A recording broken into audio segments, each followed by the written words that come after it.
your precious blood, Father. We continue to invite your Holy Spirit to be in our midst this afternoon. In Jesus' name we pray. Amen. Amen. Praise God. Hallelujah. So, purihin po ang Panginoon sa hapon ito. Praise the Lord. Praise. At salamat sa kanyang kabutihan sa buhay ng bawat isa. Kaya po tayo ay nalulito. Amen. And for this afternoon, it's like some part of my testimony, how I was able to overcome. Amen. So, ito po yung tinuro ng Panginoon sa akin. And paano niya itinuro sa akin, i-share ko rin naman sa inyo para alam din ninyo. At I hope that's my prayer that it will be na sa bawat araw ng ating mga buhay, marami tayong mga pinagdadaanan, di ba? Marami tayong mga pinagdadaanan, maraming mga struggles sa buhay. Kaya kahit na tinitignan po natin yung ating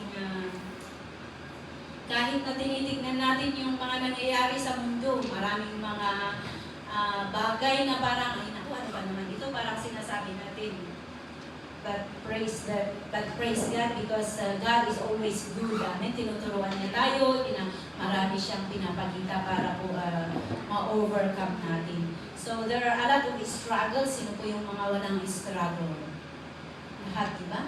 Struggle sa buhay mo mismo, sa iyong sarili, struggle mo sa kasama mo sa trabaho, struggle mo sa amo mo, pati sa trabaho mo, nag-struggle ka din kung minsan. Yung mga inaalagaan mo, diba? And there are a lot of struggle even in your family, struggle even in the ministry, marigal, struggle mo sa kaibigan mo or sa kapamilya mo. So, in all areas of our life, even struggle sa ating community, and then struggle po even sa bansa natin, marami. But then, tignan po natin kung ano po yung ituturo ng Panginoon sa atin. Paano po natin malagpasan ang lahat-lahat po ng mga iba't ibang struggle sa areas ng ating buhay. Paano po natin magamot. Amen? So, praise God. And in the book of 2 Chronicles, chapter 7, verse 14, isang versikulo lang naman, para sino ang may, dito, may memory verse ng verse na ito. Meron? Memory verse ba niyo ito? Or ako lang? Ako lang. Hallelujah. So sabi niya dito, the book of 2 Chronicles chapter 7 verse 14, sabi niya, if my people, sino ang people? We. Amen. Who are called by my name. So tignan ninyo line by line, word by word. So if my people who are called, tinawag by my name. So if you are a people at tinawag by my name, sabi ng Panginoon, kaya hindi pala basta-basta ang pagkatawag sa bawat isa sa atin. So hindi basta-basta ang pagkatawag mo. Kung ikaw ay tinawag ng Panginoon, kasi tao, wala namang animal dito. Lahat tayo ay tao. So sabi niya dito, called by my name will humble themselves and pray and seek my face and turn from their wicked ways, then will I hear from heaven and will forgive their sin and heal their land. So, naging memory verse ko ito because I need to really apply it from the daily, overall the daily struggles in life. Kaya, i-share ko. And so, sabi niya dito, if my people, kapag tignan natin, who are called by my name. So, you are a people. We are a people called by God. Amen. We need to keep in mind, number one, we need to keep in mind that God called you by His name. Kaya, noong napakinggan ko ito nung tinuro ni Bishop noon, our Bishop Moses, sa Pilipinas, kasi nasa Pilipinas ako. At nung nasa Trinidad ako, parang yun ang tinuro niya. And then nung umuwi ako sa probinsya at nang na-invite siya bilang speaker, ganun din. Kaya naitatak sa isipan ko itong we are people called by God. So, ito, yung verse niya. So, we need to keep in mind, everyone, sabi niya sa Isaiah chapter 43, verse 7, everyone who is called by my name, whom I have created for my glory. So, lahat, Walang specific dito, but everyone, sabi niya doon. So everyone who is called by my name, whom I have created for my glory, I have formed him. So God had formed you. Oh, yes, I have made him. Oh, makita ninyo yung salita ng Panginoon? So, hindi aksidente, even yung pagkagawa natin sa sinapupunan ng ating mga nanay, hindi po aksidente, but everyone. So, sabi niya dito, for He chose us in Him, in the book of Ephesians, dito sa Ephesians chapter 1. So, ito po yung napapakinggan ko nung kaya parang naitatak. And so, from the daily struggles, I would always say that, oops, you are called and chosen, at hindi basta-basta ang pagkatawag mo at pagkagawa mo. So, I would always remind myself. So, kaya yun ang sinabi ko kanina, so you need to keep in mind. So, sabi niya dito sa Ephesians chapter 1 verse 4, for He chose us in Him before the creation of the world to be holy and blameless in His sight. Kaya before the creation of the world, ibig sabihin, hindi pa nagawa ang mundo na ito, pinili na tayo ng Panginoon. Di ba? Tinawag at pinili. Kaya hindi lang tinawag, not only called, but chosen in love. Verse 5, He predestined us, or predestined, to be adopted as His sons through Jesus Christ in accordance with His pleasure and will. Kasi po yung talagang original na tao ng ating Panginoon is yung mga Israelites. Hindi naman tayo Jews, hindi tayo taga-Israel, taga-Pilipinas tayo. So tayo ay Pilipino, di ba? And because we are Filipinos, so ang sabi ng Panginoon dito, even before the creation of the world, pinili niya tayo, tinawag niya tayo, and He predestined us to be adopted. So we are adopted sons and daughters of the Most High God. Amen. Kaya kahit hindi tayo Israelites, but then we are being adopted through who? Through Jesus Christ. So, it's because of the Lord Jesus Christ na who obey yung plano ng ating Panginoon, yung Diyos Ama, na kung saan pumunta siya dito sa lupa na ipanganak at muli at namatay, He suffered on the cross in order for you and for me to be adopted. Amen? And hindi po basta-basta, but then talagang in-predestined ng Panginoon, plinanon niya. So ano ang sabi niya dito? In accordance with His pleasure and will, to the praise of His glorious grace, which He has freely given us in the one He loves. So in accordance with His pleasure and will. Even yung pagkagawa mo, yung pagkabuo mo, kung bakit yun ang ama mo, bakit yun ang kapatid mo, it is always in accordance with the praise and glorious grace of our Lord and Savior Jesus Christ. Amen? Yung Panginoon siya talaga ang nag-form. Kaya hindi rin aksidente kung bakit yun ang ating pamilya. Kasi kung pinipiliin mo sana yung pamilya mo, yung ama mo, baka hindi natin alam kung sino. But then, kung sino ang ibinigay ng Panginoon na tatay mo at nanay mo, yun talaga yun. Kaya ano yung command ng ating Panginoon is, children, we need to honor our parents. One is the command of the Lord. Kaya ano po yung mga ginagawa or parang medyo kung mayroon man dito yung mga nasaktan sa kanilang mga magulang o kaya parang na-disappoint kayo sa mga magulang ninyo at maaaring sinabi ninyo bakit ikaw kasi ang bakit sila yung aking nagiging parents, you need to repent of it. And just say, thank you, Lord. And we need to continue to pray and support them. Kung buhay pa yung mga parents ninyo. Kasi ako, wala na. Tayo.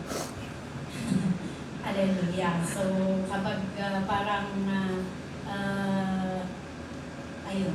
So, yun ang sabi niya doon. To the praise of His glorious grace which He has freely given us in the one He loves. And in the book of Romans chapter 8 verse 28. Ito rin yung palaging preaching ni Bishop Moses noon. Kaya maganda pala yung paulit-ulit ngayon na tinuturo niya kasi maitatak sa isipan mo ba. And you will always remember. You really keep in mind, ang sabi niya. And we know that in all things, God works for the good of those who love Him. Kaya kahit na anong nangyayari, ano man yung mga pinagdadaanan mo sa buhay, ano man yung mga nakikita mo, ano man yung mga struggles mo, parang yung mga salita ng Panginoon na mga ito na sinasabi niya, and we know, alam mo, that in all things, ibig sabihin lahat, hindi lang specific, pero sabi niya dito, In all things, God works for the good of those, pero may ano ito of those who love Him. Kasi kahit na ikaw ay tinawag, ikaw ay pinili, kung hindi mo mahal ang Panginoon, ay yun ang may problema dun. Kaya ito, may condition ito. Of those who love Him, but who have been called according to His purpose. If you are fulfilling the purpose, yung pagkatawag ng Panginoon sa iyo dahil mahal mo ang Panginoon, ito, in all things, God works for the good. And although sometimes meron tayong mga struggles, meron yung mga problema na dumarating, but then still, ano pa rin ang sabi ng Panginoon, God will still works for your own good. Kaya kahit na ano man yung mga plano mo, tapos hindi natupad, sometimes meron yung mga, meron yung mga gusto mo, and then hindi natupad, mga ganun. Ito po yung isipin mo, if you are living according to the purpose of the Lord which He has called you, you are always put in your mind that God is working for my own good. Amen? Kaya maaari na disappoint kayo sa meron kayong mga disappointment dahil hindi natupad yung mga iniisip ninyo or mga plano ninyo. Oh, you need to always believe that God is working for your own good. Amen. Amen. So, next. For you created my inmost being. You knit me together in my mother's womb. I praise you because I am fearfully and wonderfully made. Your works are wonderful. I know that full well. So sabi niya dito, your works are wonderful. Yung trabaho ng Panginoon are wonderful. I know that full well. And verse 15, my frame was not hidden from you when I was made in the secret place, when I was woven together in the depths of the earth. Verse 16, your eyes saw my unformed body. All the days ordained for me were written in your book before one of them came to be. So makita po natin dito na all the days ordained for us. Kaya sa bawat araw na pinagdadaanan natin na nabubuhay tayo, hindi po natin alam. Kaya we don't know about tomorrow. Meron yung awit, I don't know about tomorrow. And we just only rely or trust kung ano po yung plano ng Panginoon kasi hindi nga natin alam kung alam sana natin, di pwedeng, but because of this one, all the days ordained, na inordained na ng Panginoon, talagang plinano na ng Panginoon, and remember, it is for our own good. Amen? So, were written in your book before one of them came to be. Kaya talagang nakaplano na ang buhay mo, kailan ka maipapanganak, kung ano yung ibibigay ng pangalan mo, kung sino ang mag-anak sa iyo.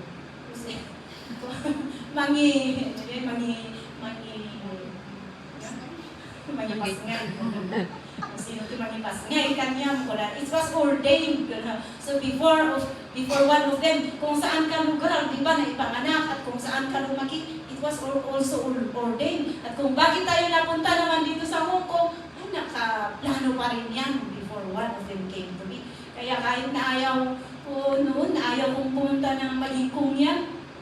Kasi kapag napapakinggan mo, siyempre kapag sa Pilipinas, kapag katulong, alam mo na yun, ang tingin nila kapag katulong, mababa yun. At I'm proud to be akong yan. Kahit na sinasabing, ay kung yan, yes, I'm proud. It's just because that I know that I am a princess of the living God. Tinawag niya ako, pinili niya ako, anak ako ng Panginoon. Yung hari ng lahat ng hari. Kaya kahit na kung yan man ako dito sa mundo, but ako po ay anak ng King of all Kings. Amen! Amen. Kaya sabi niya dito, it was ordained. Kaya awanti ang babawi awanti babahasol mo nga, yung apay nga. Sana yung mga katanungan, bakit kaya ganito? We need to keep in mind that everything is always in the perfect will and plan of the Lord. Amen? Amen. Kaya na-ordained na yan before the beginning. And that is why it says that whatever your plans, we need to commit it unto the Lord. Para mai-inline po sa plano at will ng Panginoon. Because sometimes, kapag kapag hindi, if it is against the will of the Lord, nandoon yung mga struggles, and walang peace, alam mo yung meron kang guilt, marami ng mga nangyayari. Kasi nangyari yun naranasan ko rin, if I'm going against yung will ng Panginoon, na talagang nag-i-struggle ka. Kaya alam ko na kapag meron na akong gusto, and then nag-i-struggle ako, oops, this is not the will of the Lord. Then, it's better we need to submit kung ano po yung will na purpose ng Panginoon. Because it was the Lord who called us. Amen? Kaya, follow. So, yun po ang number 1. And then, next. So, ano yun? Is stay humble. So, if my people who are called by my name will humble themselves, sabi nga doon sa 2 Chronicles 7:14, di ba? So, we need to stay humble or remain humble. Ano man po yung mga narating mo sa buhay, kung sino ka man, kung saan ka man, but still, ano po yung sabi niya? We need to remain humble. Kasi ano ang sabi nga doon sa Colossians chapter 3 verse 12, therefore as God's chosen people, sa mga pinili ng Panginoon, holy and dearly loved. Wow, holy and dearly loved talagang. Minahal tayo ng Panginoon. Clothe yourselves with compassion. Marami ito 1, 2, 3, 4, 5. So hindi lang humility. Compassion, kindness, humility, gentleness, and patience. So parang magkakasama. We need to stay humble, we need to stay kind, we need to be compassionate, we need to be gentle, we need to be patient, the fruit of the Holy Spirit, di ba? So ayun, clothe yourselves. Tayong mga pinili ng Panginoon at Kanyang minahal, at ang sabi niya, we need to clothe ourselves. Damitan po natin yung ating mga sarili ng compassion, kindness, humility, gentleness, and patience. Hallelujah. Praise God. Next. In the book of Micah chapter 6 verse 8, ano naman ang sinabi niya doon about humility? He has shown you, human, what is good. Ipinakita niya sa atin.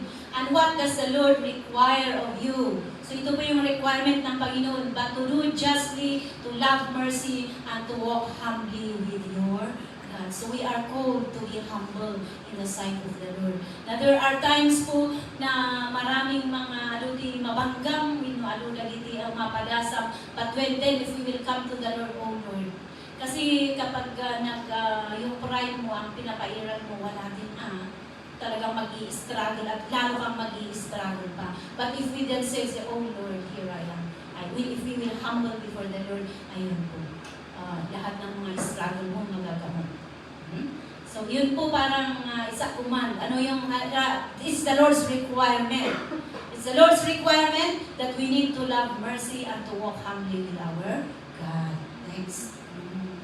James chapter 4 verse 10, humble yourselves. If we humble ourselves before the Lord, God will lift us up. Kasi kapag nandun ka sa taas, kung hindi ka bumaba, paano ka itataas ng Panginoon? Wala. Kapag itataas mo yung sarili mo, ikaw ang nagtataas sa sarili mo, the Lord will never lift you up. But if we will go down and say, oh Lord, I humble myself, and then the Lord will lift us up. Amen?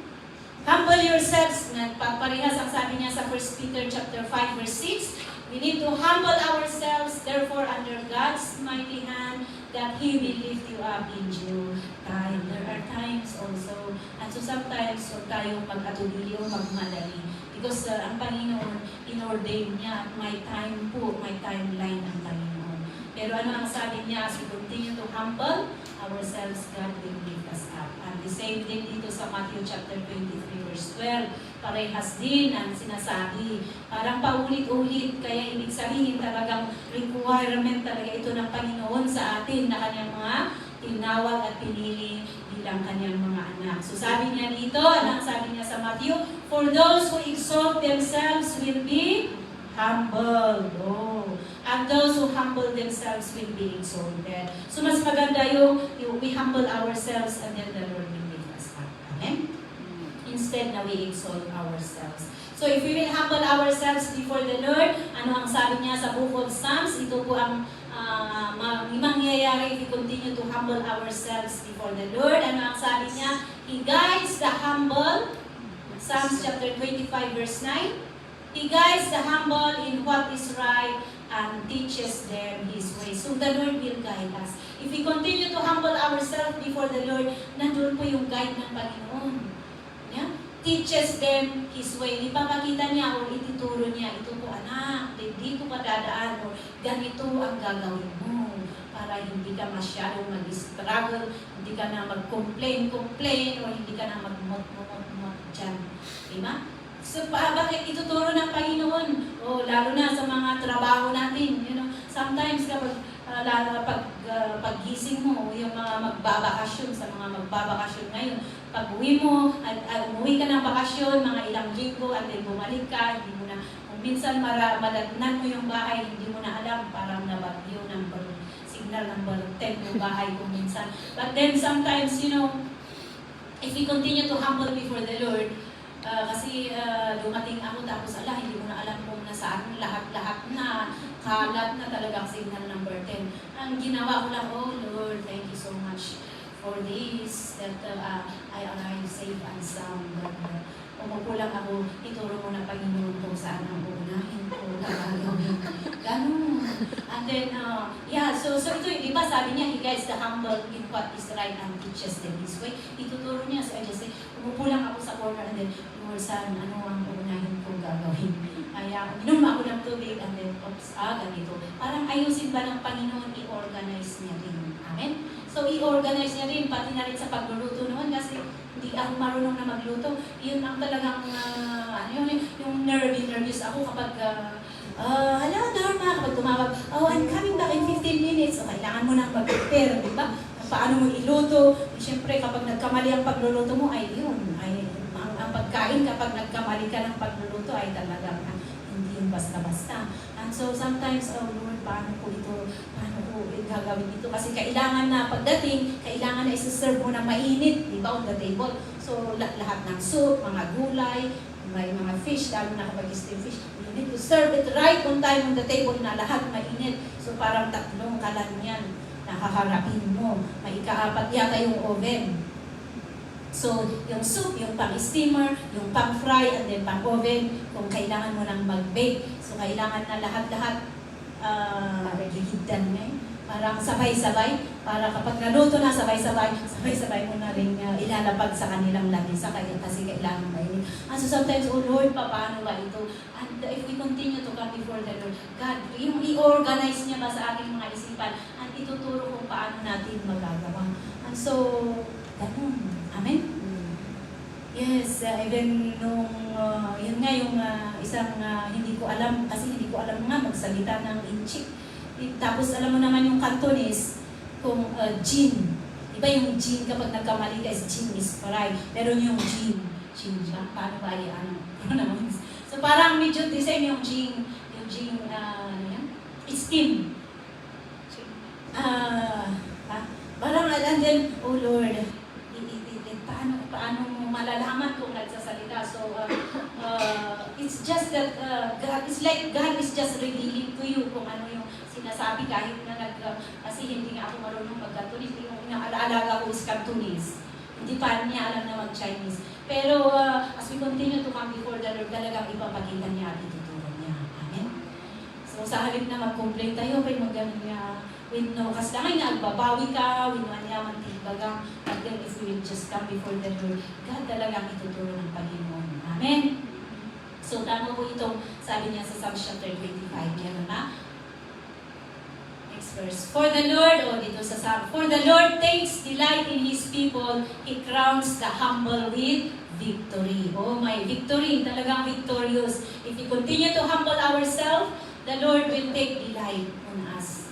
And then yung corona natin ay victorious. So we are always an overcomer. We are victorious. Amen? So stay humble. Remain humble always. Ano man po yung marating natin, ano po yun naman pa yung yung katayuan mo sa buhay, we just need to remain humble. Stay humble always. Amen. Amen. Okay, next. Number 3. So, sabi niya doon, so 2 Chronicles chapter 7 verse 14, if my people who are called by my name, o yung mga tinawag niya, will humble themselves, stay humble, and pray, sabi niya dito. So pray continually. Kailangan natin na manalangin. Kailangan natin na palaging tumawag sa ating Panginoon. We need to always call, we need to always pray on the Lord. Kasi parang ito yung ating mga hininga. And so sometimes, meron yung mga bagay na, ito yung ano kasi sa akin eh, kasi no, once na nag-pray ako within yung sa umaga, di ba, kapag nag-pray ka na, na-commit mo, and then whatever happens within the whole day, you are at peace ka, nakampante ka, ano man yung mga mangyayari, parang nasa isipan ko ba na, I already committed it to the Lord. Parang I already prayed it to the Lord and the Lord will take handle of everything. Because I already give it to the Lord. Parang pinanalangin ko na sa Panginoon. And so sometimes within the day, meron yung mga matatanggap mo na mga emergency or mga something happens na accident. Pero kapag pinag-pray ko na, Lord, I have already committed it unto you. And thank you because I know and I believe you have a great plan and purpose. Nandun yung peace sa buhay mo, hindi yung nag-worry ka o kaya, paano na to? And then, sa halip na gawin mo na yung trabaho mo, parang meron yung mga advice kung ano-ano na yung kanilang ginagawa o tawag ka agad sa telepono ka agad. But then, for my experience as I continue to pray, parang kahit na ano po yung mga darating na mga pangyayari, whether bad or good within the day, nandoon yung peace pa rin sa akin. Why? Because we already prayed. Kaya pray continually. Amen? Yun ang sabi niya. And another one is kapag hindi ako nanalangin, ay yun, alam ko na kung may nangyari, doon ko na sinasabi na, oh Lord, forgive me because nagkulang ako. So alam mo. So, ano ang sabi sa Jeremiah 33 verse 3, yung telephone number ng ating Panginoon, ano ang sabi niya dito? Call to me and I will answer you and show you great and mighty things which you do not know. Tumawag kayo sa akin at kayo'y aking sasagutin. Ipapakita ko sa inyo great and mighty things which you do not know. Amen? So if you will call on the Lord, kahit na hindi mo nakikita kaagad, but then as you are going to live at peace, wala ka ng mga struggles kasi we already prayed for the Lord God. Little by little, ay doon mo malalaman na, doon mo pala marirealize or sometimes malalaman mo na lang na, ay ganun ang nangyari, ganun po ang nagawa. Parang great and mighty things ba? Some things that you do not expect, unexpected things na nangyayari o ginagawa ng Panginoon sa ating mga pamilya. Amen? Or sa ating buhay. And so that is why kahit na hindi po natin alam yung mga nangyayari, lahat ng mga pangyayari dito sa mundo, as we continue to commit unto the Lord, even nangyayari sa ating yung nation natin sa Pilipinas, so tumataas ang gasolina, kapag tingnan mo lang, marami ng mga complain, ay bakit yung pasahe, ganito, nagko-complain na yung mga tao. And so, we just continue to pray and God will work out everything for His. Kahit na parang, bakit naman, pininalangin ko naman, pero wala pa namang kasagutan. Oh, we just trust in the Lord because God has the right timing. Amen? So ito, yun, call to me and I will answer you. Mas lang ay mas daaw kayo, ito lang bukas ang masugatan ni Apo Diyos kita. Amen? As we continue to call on the name of the Lord. Next. Ephesians chapter 6 verse 18. So ano ang gagawin natin? And pray in the Spirit on all occasions with all kinds of prayers and requests. On all occasions. Pray in the Spirit on all occasions. So ano yung kaya walang hadlang kahit na anong meron kang ginagawa, then meron kang na-receive na prayer request, pwede mo pa rin ipanalangin. Pray on all occasions with all kinds of prayers and requests. With this in mind, be alert and always keep on praying for all the Lord's people. Or meron kang nabasa, na balita, or mga nangyari, and sa halip na mag-react ka, what you will only do is just to pray and commit to the Lord. Amen? So lalong-lalo na kapag kung minsan, medyo pagod yung mata ko, i-open mo muna yung phone mo, and then meron kang nabasa na news, i-close mo na, and then you pray. Ganun, sa halip na mag-react ka doon, ay magkakasala ka pa. Mag-struggle ka pa kapag babasahin mo. Ang gawin mo na lang, i-close mo na yung phone mo and then you pray to the Lord. So, ayun. Amen? Ganun po. Ano pa? Ask and it will be given. Promise ito ng Panginoon. Ask and it will be given to you. If you will ask, God will give. Seek and you will find. Knock and the door will be open to you. For everyone who asks, receives. The one who seeks, finds, and the one who knocks, the door will be open. Siyempre kapag mag-knock-knock ka mo, mabubuksan yan. If you will ask, pakiram mo ng pulpit, pero hindi ka nagsasabi, ask and you will receive. So kahit alam na ng Panginoon, kailangan mong sabihin sa Kanya. in order to have a communication for the Lord. Alam ng Panginoon yung mga pangangailangan natin. And then sabi niya, before na sabihin natin, alam na ni Lord. But then sometimes God is waiting for us. We need to communicate. Amen? Yung yung sabi sa Ilocano, maglampay tayo. Ano yan sa Tagalog? Maglambing tayo sa Panginoon. Amen? Maglambing tayo sa Panginoon. Huwag mo nang, kung meron kang mga struggle sa Panginoon, hindi mo na sasabihin. Hindi mo na i-post. Huwag mo na kailangan na i-post sa iyong timeline at malalaman na ng public. But it's better to sabihin mo sa Panginoon. Amen? So ito po yung kanyang pangako. And then next, number 4, seek God and pray. Sabi niya doon, di ba? Sa 2 Chronicles, will humble themselves and pray and seek my face. So we need to seek God. Seek my face, sabi niya dito. So hanapin po natin ang Panginoon. Hanapin po natin yung mukha ng Panginoon. Sabi niya, seek my face, sabi niya doon. So, kahapon sinasabi ko, paano ba ang mag-seek? Yung how to seek. Lord, paano ba how to seek your face? Although na parang, Matthew chapter sinabi ni Brother Canana, Matthew chapter 6, verse 33. But then, tignan po natin dito, seeking God's face, sabi niya, is active pursuit of God's presence. Yung active pursuit, yung talagang ipupursue mo yung presence ng Panginoon.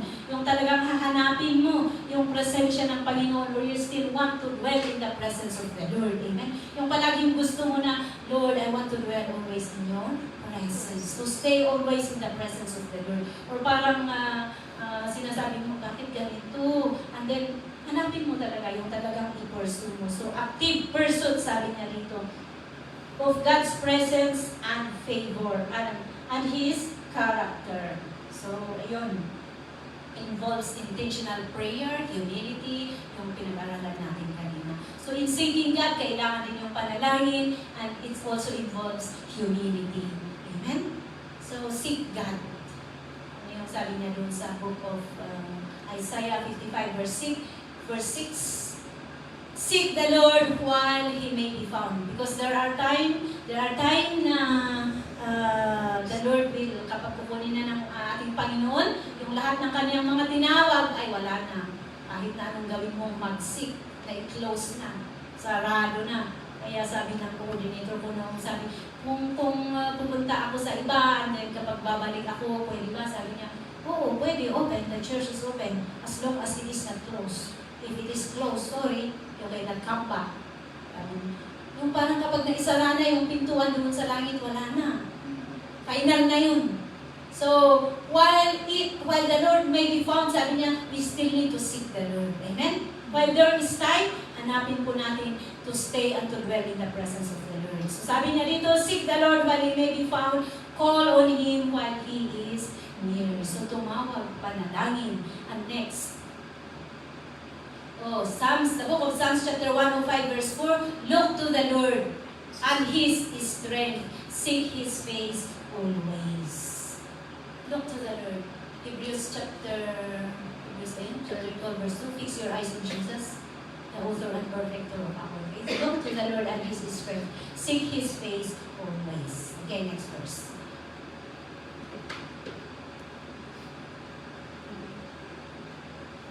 Psalms chapter 34 verse 10, ano ang sabi niya dito? The lions may grow weak and hungry, but those who seek the Lord lack no good thing. Kaya kapag palagi po nating hinahanap yung presensya ng Panginoon, yung kabutihan ng Panginoon, ang sabi niya dito, we lack no good thing. Ibig sabihin, all the good things nasa sa atin. Amen? We do not lack any good thing, but all the good things is mapapa sa atin. Walang lagi. Kaya ang mga anak ng Panginoon, hindi sila nagkukulang. Amen? Amen. We lack no good thing as we continue to seek the Lord. It's because if we dwell in the presence of the Lord, nandoon na lahat sa presensya ng Panginoon, everything is there. Kaya we lack nothing.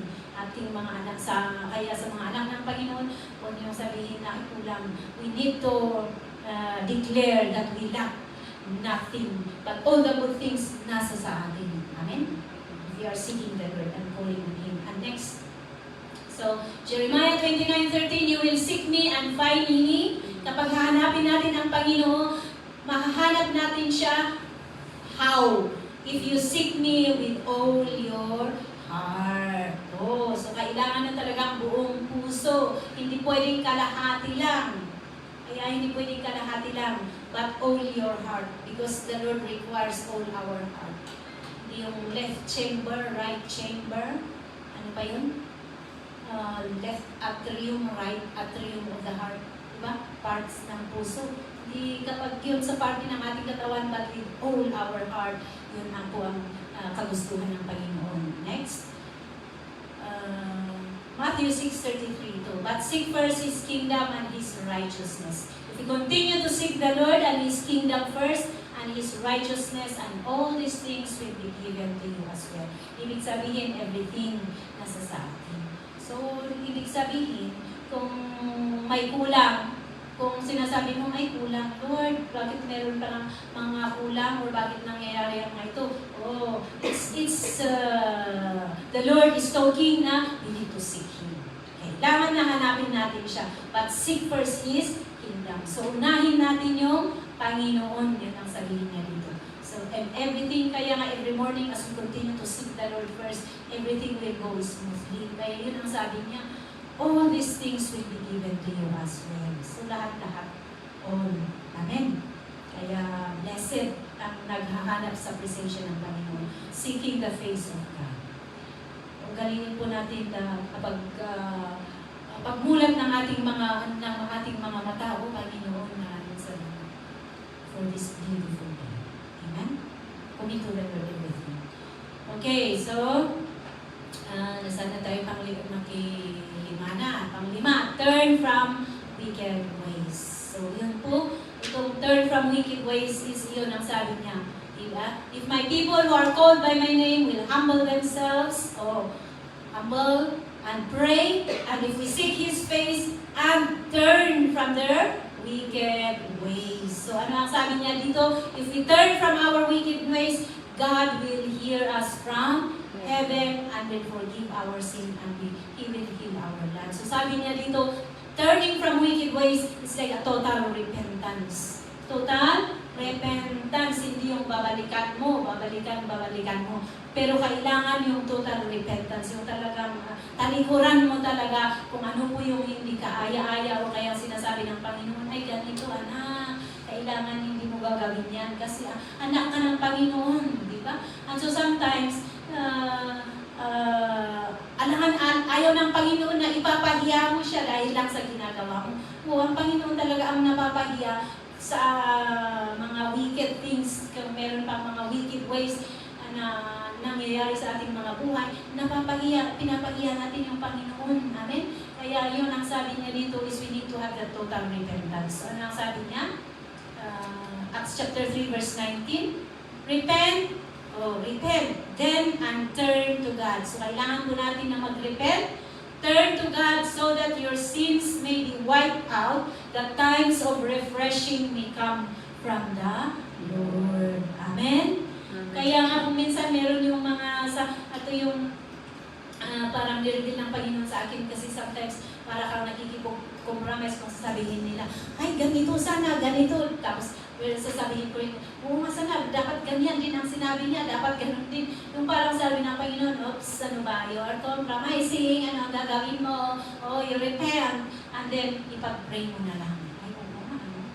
So, sa halip na, ay, oo nga, bakit, ano ba naman kasi yung mga nakaupo dyan, ano ba naman kasi itong leader na, ano ba naman kasi itong coordinator ko na to, ano ba naman kasi itong leader ko na ito, sa halip na sinasabi mo doon, ay, you better repent and then pray for your leader. And then sa Pilipinas, ay, kapag binabasa mo ang lahat ng mga news, BBM, kasalanan ng presidente, kasalanan, parang lahat na kung may nangyayari o dahil tumaas ang gasolina, kasalanan ng presidente. So parang, oo nga ganito, parang nakikipag-compromise ka. But then, sa halip na ganun, ano ang gawin mo? Oh Lord, mag-repent tayo and then we pray. Amen. Yun pala, kaya sabi niya dito, repent then and turn to God so that your sins may be wiped out and that times of refreshing become from the Lord. parang mare-refresh ka. So sometimes na parang sinasabi mo, bakit,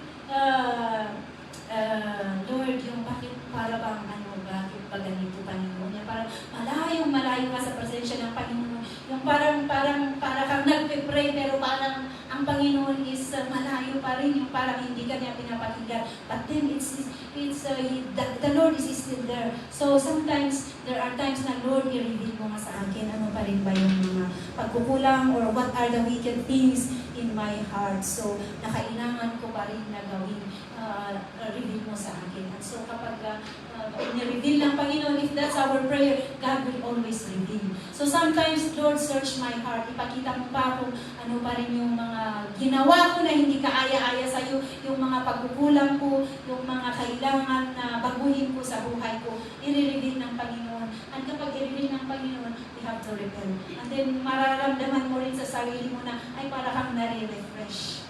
Ano yun? Kasi yung, meron yung time na youth camp. And so, from the beginning of the seminar hanggang sa matapos, yung parang, yung kinagabihan is parang victorious. And so, makita mo na, oh, people are really talaga, wow, tapos ako naman isang doon. Bakit kaya parang very dry pa rin ako sa alin, kahit na, oh, be filled with the Holy Spirit, kahit na sinasabi nila gano'n, parang sa akin is, Lord, bakit very dry, bakit very dry? Hanggang sa talaga na I have to really kneel down and say, Lord, ano pa rin ba yung kulang? But then that was already, parang natapos na yung seminar, parang natapos na yung youth camp. And then, Lord, ano ba yung mga kasalanan ko? Bakit ganito? Na parang hindi pa ako, and then, kailangan mo ng ganun. Kailangan mong, it's because hindi ka nag-sorry sa leader mo. Sabi niya sa akin, parang hindi ako nag-sorry kasi meron yung pumunta lang ako na hindi ko sinabi sa kanya. And then, nung kinausap niya ako, kasi from music ministry, then, ito kasi mga Sunday school teachers ng mga bata, sabi, di ba nag-seminar ka, punta ka dito sa Sunday school, and then mag-observe ka. Hindi ko alam noon. Ikaw naman kung bago-baguhan ka, hindi mo alam na kailangan pa lang sasabihin mo sa cell group leader mo in the ministry na, tinatawag ako doon na kung pwede mag-observe daw ako. Hindi ko alam yung mga gano'n. Kaya nung sinabi ng mga nasa Sunday school, pumunta ako agad. Every Sunday, gano'n pumupunta ako. Kaya nakita ng leader ko ako, sabi niya, ganito sister, next time, gano'n. So parang, ganun lang ako, wala akong sinabi na sorry. And so during that time, parang yun ang nireveal ng Panginoon sa akin. And so kailangan mo, you need to tell sorry to your leader. And so noong parang nai-reveal yun sa akin, para akong nabuhusan yung, alam mo, noong parang na akong lumangoy sa presensya ng Panginoon during that time. So yun, repent then and turn to God so that your sins may be wiped out, that times of refreshing may come from the Lord. So sometimes there are times na bakit parang ang layo ng presensya ng Panginoon, di ba? Para bang you feel so dry na kahit na nanalangin ka, parang, you ask the Lord. So yun po. So that is my experience. And you can see na talagang, mali-refresh ka talaga.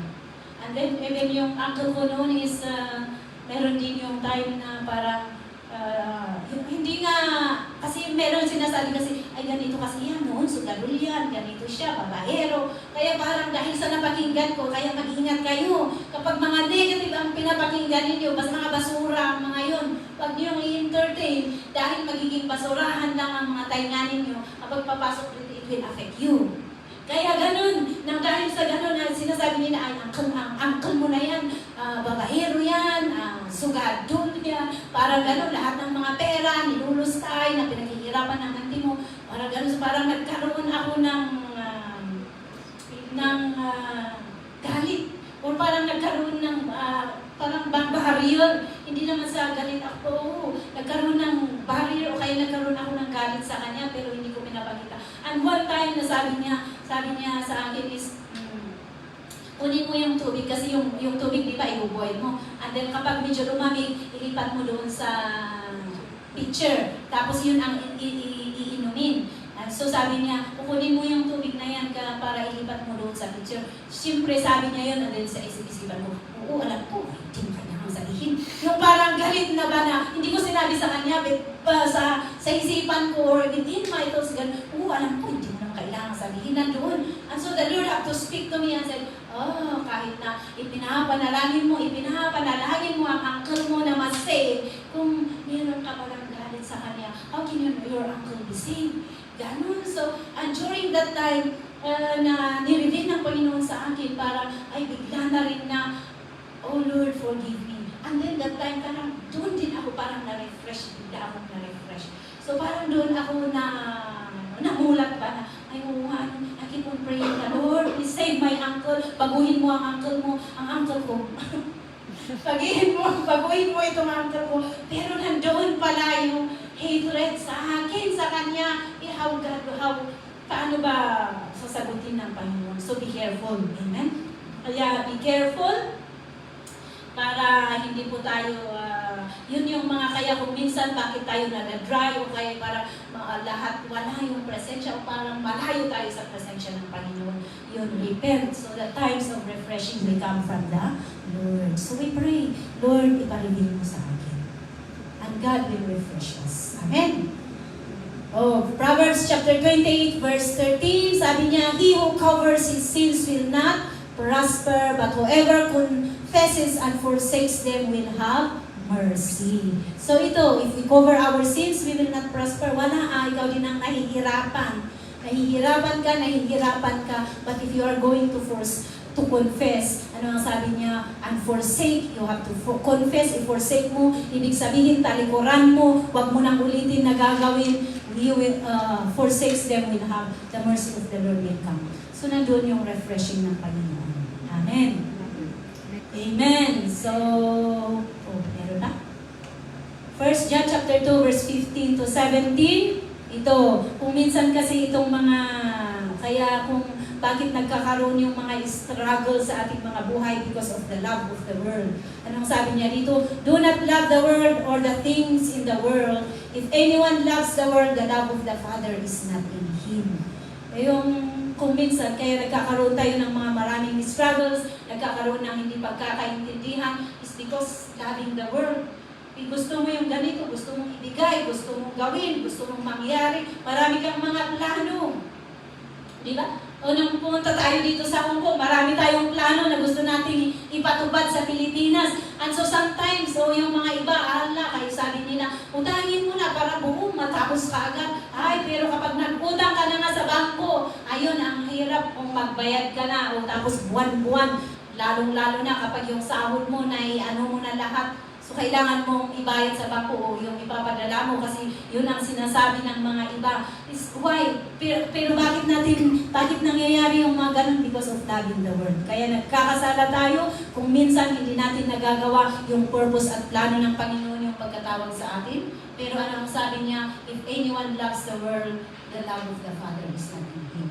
Kaya we need to seek face. For all that is in the world, the lust of the flesh, the lust of the eyes, and the pride of life is not of the Father, but is of the world. Verse 17. And the world is passing away, and the lust of it, but he who does the will of God abides forever. So, kailangan na gawin po natin kung ano po yung will ng Panginoon.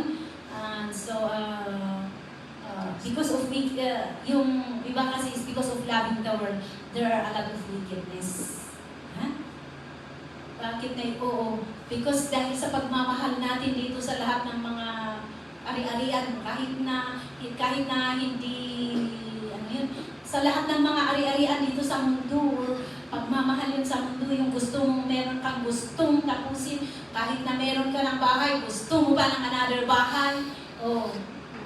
And so sometimes doon ka na nag-i-struggle, hindi mo na nagagawa kung ano ba yung dapat na gawin mo na will ng Panginoon sa'yo.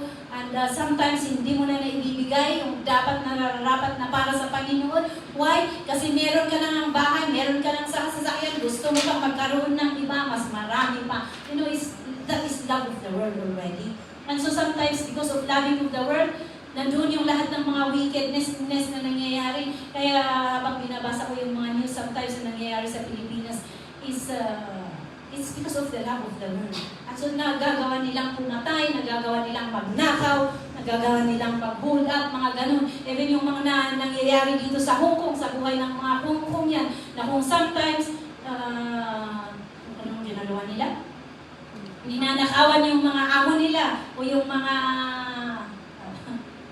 hindi na nagsisimba at mga part-time dito, part-time doon, is loving of the world. Kasi nga gusto mong kung hindi mo mahal ang mundo, you are content, di ba? Kung ano po yung sahod mo. And the Lord will bless it as long as you continue na gawin mo yung sinabi natin kanina. We continue to humble and seek the will of the Lord.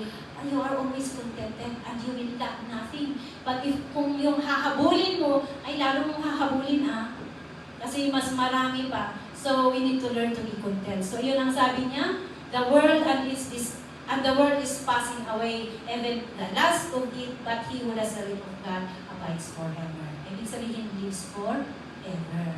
Amen? So, ayun po, para po mawala yung mga wickedness, but then we need to turn away from wickedness. Amen? So, yun po yung salita ng Panginoon na pwede pong ibahagi. At ano ang sabi niya? Balik tayo doon sa 2 Chronicles chapter 7 verse 14. Sabi niya, if my people who are called by my name will humble themselves. So we need to keep in mind that we are called by God. Amen? Tinawag tayo ng Panginoon. Ano pa? We need to stay humble. We need to pray. Always pray continually. We need to seek the face of the Lord. Turn from our wicked ways. Ano ang sabi niya dito kung gagawin natin? Then, ano yung promise ng Panginoon? I will hear from heaven. Papakinggan tayo ng Panginoon and will forgive their sins and will heal their land. Gagamutin niya kung ano po yung mga may sakit, gagamutin ng Panginoon. Kung ano sakit ng bulsa, gagamutin ng Panginoon. Sakit sa lahat ng mga pangangailangan ng pamilya mo, gagamutin ng Panginoon. Amen. We'll forgive their sin. We will forgive our families. Kaya even right now, we also need to stand and to pray. We need to humble ourselves sa lahat ng mga nangyayari din sa nasyon natin sa Pilipinas. Ito din po yung kailangan natin na gawin. Amen? Humble ourselves, pray and seek the face of the Lord and turn and so that God will hear from heaven. So hindi lang tayo but even our nation, even the community where we live and even with our employment. Amen? Kaya sometimes sinasabi ko, kung noon yung amo mo at kung ilang taon ka na, may pagbabago yan kung i-apply natin dito. Amen? May pagbabago po sa ating mga employment. Kung bakit nakita ko yun. Kasi as long as I continue to serve the Lord and seek the will of the Lord, makikita mo bago-baguhin yung sitwasyon mo noon na parang nahihirapan ka, pinabago ng Panginoon. Kaya, kagabi, kasi na-late yung amo kong lalaki na umuwi, and then syempre, na-late. Sabi ng amo ko, okay, I will just fry this para kainin niya later. So, inihanda ko lang doon nakalagay. And then after, babalik sana ako para magbubugas.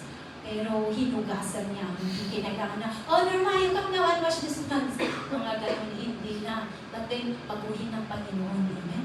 And there are sometimes, pati na rin yung amo ko noon, yung alam mo yung everyday na kailangan na linisin mo yung pag-carwash ka ng dalawang sasakyan. So even during my day off, kailangan ko din na mag-carwash. But then, there are times sabi ng, oh Norma, no need to wash the car during your holidays. Oh, ay salamat naman. And then, hanggang sa kailangan mo rin nalabhan yung mga, iba yung mga damit nila para kasi kailangan, lalo na kapag may uniform. Oh, so ganun na, ganito ang gawin natin. Pwede mo labhan sa gabi and then para may sampay mo para hindi ka na masyadong makabala during your day. Paguhin ng Panginoon as long as you continue to i-apply. Amen. Napag-aralan natin sa Amen? So, may God bless and each and every one of us. So, ito po yung aking i-share sa kapatid. Praise the Lord.